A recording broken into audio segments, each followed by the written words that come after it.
One of the greatest mysteries of the Hebrew Bible involves the Ark of the Covenant, the vessel of the stone tablets on which God inscribed the Ten Commandments, imbued with incredible destructive powers.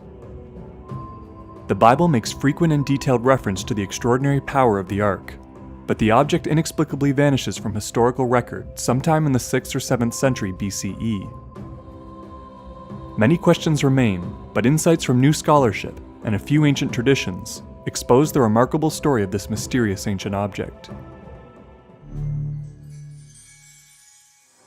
The word ark, as it originally appeared in Hebrew, means a kind of container or a simple boat, and the covenant refers to the agreement Moses made with God to have the Hebrews become his chosen people. The Ark of the Covenant was built to house the Ten Commandments as they were inscribed on 2 stone tablets.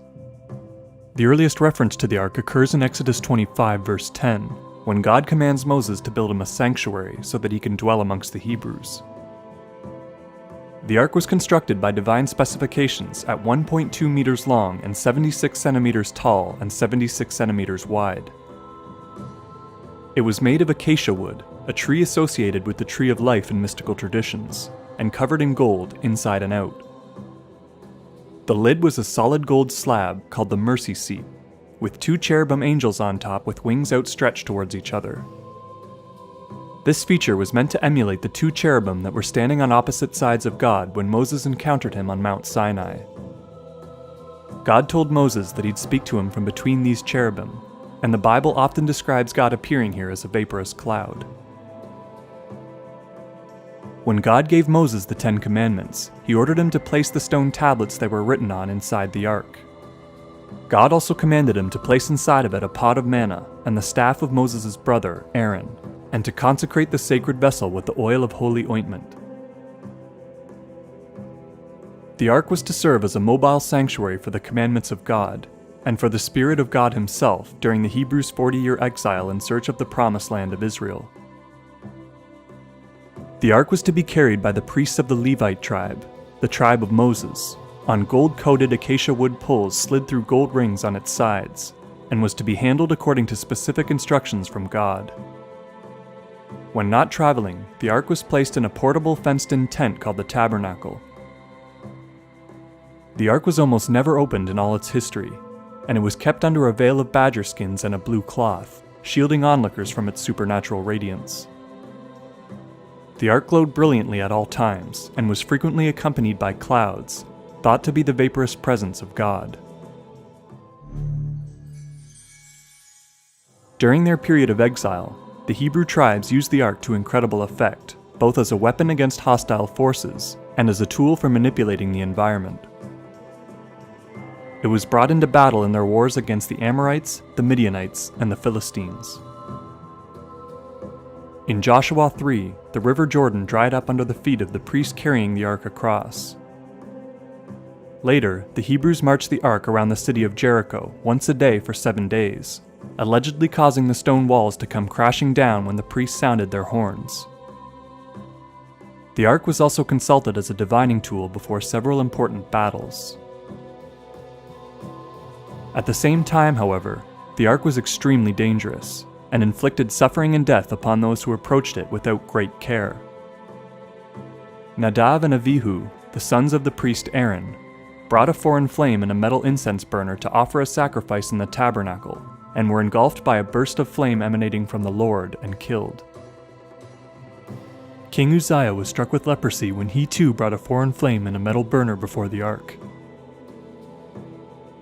When Uzzah tried to steady the ark while it was being transported by ox cart, he was immediately struck dead.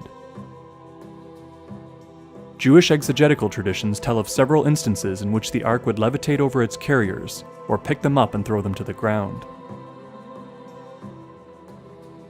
After a crushing military defeat at Ebenezer described in the book of Samuel, the Hebrews lost the ark to the Philistines, who kept it for 7 months within their borders. In all 3 cities it visited, its arrival coincided with great afflictions on the people.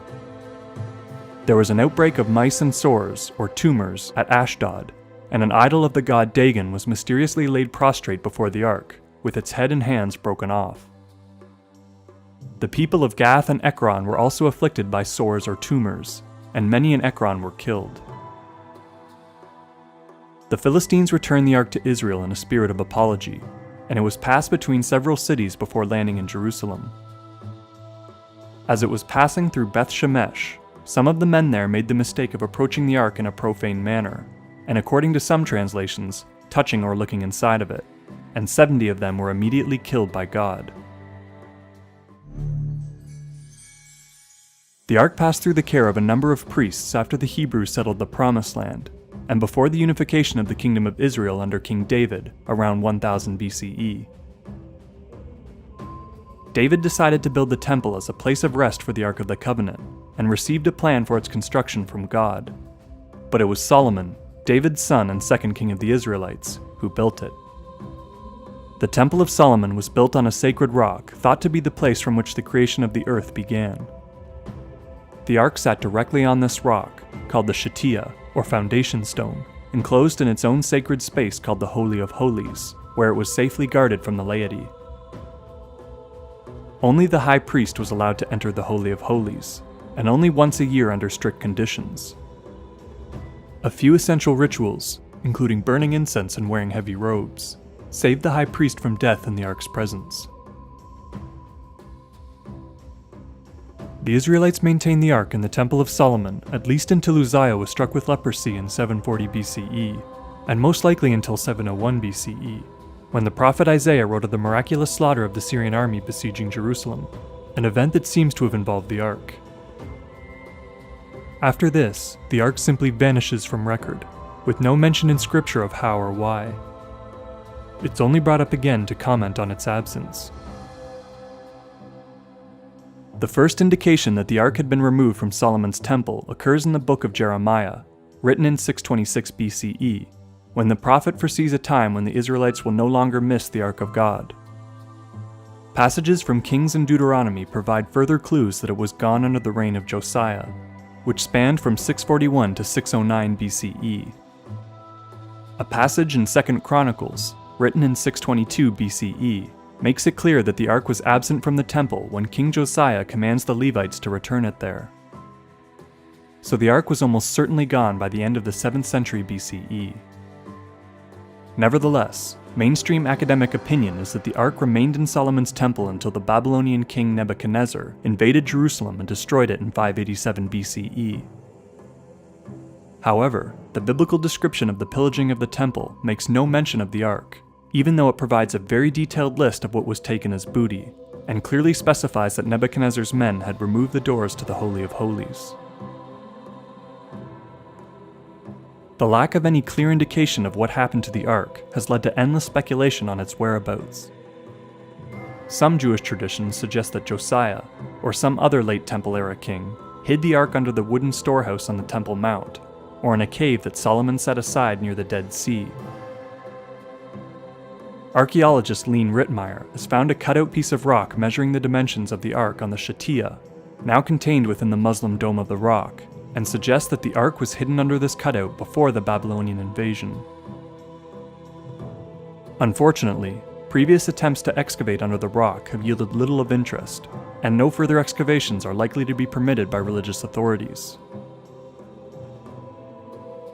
Author Graham Phillips believes that the ark was found by the Knights Templar in the 13th century, and taken away to central England when they fled the persecution of King Philip of France. One of the more plausible explanations for the ark's disappearance holds that it was taken to Ethiopia and deposited in the city of Aksum, where the Ethiopian Orthodox Church claims it rests today. The church appoints a monk to keep watch over the ark in the chapel of the Tablet, at the Church of Our Lady Mary of Zion. These monks tend to die within a few years of their appointment, and frequently develop cataracts on their eyes which they attribute to the power of the ark. However, no one but the guardian is allowed to enter the chapel, and the ark is never removed, making the claim difficult to verify. There are a number of historical reasons to believe that the ark resides at Aksum, however. First, there is a dwindling but ancient population of Jews in parts of Ethiopia who claim to have come from Israel thousands of years ago. The Falashas, or Beta Israel as they're called, practice an archaic form of Judaism not observed in Israel since the time of the ark's installment in Jerusalem. The pagan Kamat north of Lake Tana in northern Ethiopia practice many of the ancient Jewish dietary restrictions, and worship in sacred groves as some of the early Hebrews did in the time before the temple. It's possible that there was already a strong Jewish presence in Ethiopia by the time of the Ark's disappearance. A 13th century Ethiopian epic known as the Kebra Nagast tells of the Ark's abduction by Menelik, the mythical son of Solomon and the mysterious queen of Sheba.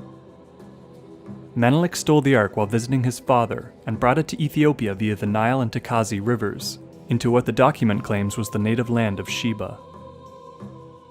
However, Aksum did not exist in the time of Solomon, and there is very little evidence that anyone named Menelik ever existed, or that Solomon ever had a child with the Queen of Sheba during their rendezvous in Scripture. Various traditions amongst the Falashas offer more plausible accounts for the Ark's arrival. Some hold that the Jews leaving Israel at the time of Menelik's mythical voyage passed through Aswan in Egypt first, and others claim that they built a temple and remained there for several hundred years. German archaeologists have confirmed that there was a Jewish temple on Elephantine Island, near Aswan on the Nile, and that this temple was built to the same dimensions as Solomon's temple in Jerusalem. This Elephantine connection has led British author Graham Hancock to posit a new theory on the Ark's arrival in Aksum in his book The Sign and the Seal.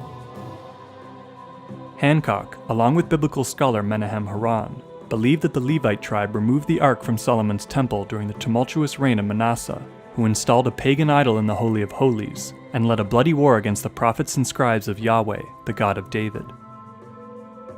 This would place the Ark's disappearance from the temple between 687 and 642 BCE, in the same time that it's believed the Elephantine Temple was constructed. Hancock claims that a group of Levite settlers left the now idolatrous state of Israel and settled on Elephantine Island, building a replica of Solomon's temple to house the Ark. When the temple was destroyed by the Egyptians in 410 BCE, the Levites brought the Ark along the Nile and Blue Nile rivers to the island of Tana Kirkos on Lake Tana, the source of the Blue Nile. Hancock claims that the Ark remained for 800 years at Tana Kirkos, as per Falasha tradition, before being brought to Aksum in the middle of the 4th century AD, under the reign of the Christian Aksumite king Azana. Ethiopian traditions say that it was briefly removed to escape pillaging in the 10th and 16th centuries, but has otherwise remained at the Church of Our Lady Mary of Zion that Azana first constructed for the Ark. The Ark moved to the present chapel only in 1965. Mainstream scholarship is at a loss to account for the remarkable powers attributed to the Ark in biblical sources. One prominent explanation is that instead of the tablets containing the Ten Commandments, the Ark contained radioactive fragments of a meteor found by Moses on the top of Mount Sinai. The Hebrews were known to collect holy stones and gems, and to use them for ritualistic and divining purposes. Others postulate that the Ark was some kind of an electrical device that killed its victims with violent expulsions of charge. The entire inner surface of the Holy of Holies was coated in gold, an excellent radiation shield and electrical conductor. Wood is also a great insulator. These materials could be used to great effect with the right source of power. Hancock speculates that Moses found meteor fragments, or some other key ingredient, on top of Mount Sinai during his 40-year exile, before freeing the Hebrews from Egypt. He then led the Hebrews back to the site, ascended the mountain alone, and built this material into the Ark using ancient, now-lost knowledge he would have gained in his time as a prince in Egypt. There are several depictions of Ark-like objects carried in ritual processions on long poles at Egyptian holy sites, and it's likely that Moses would have been instructed in ancient Egyptian knowledge and occult magic as a potential successor to the throne. Others, of course, suggest that the supernatural abilities of the Ark were all made up, and that in reality, it was no more than an ordinary vessel for some important holy relics. The Ark of the Covenant may be the greatest mystery of the Judeo-Christian heritage. Scholars cannot agree on what it contained, how it functioned, when it disappeared, or where it is today. That the Ark's no longer a concern to Jewish groups today is remarkable in its own right, given its central place in the religious life of their ancient predecessors. The one object to contain God's Spirit, and the instrument through which multiple supernatural acts occurred that saved the nation of Israel, simply vanished from history. We may never know what the ark was or where it went, but the many references to it in scripture suggest that someone in ancient times knew how to build something that we can no longer build today.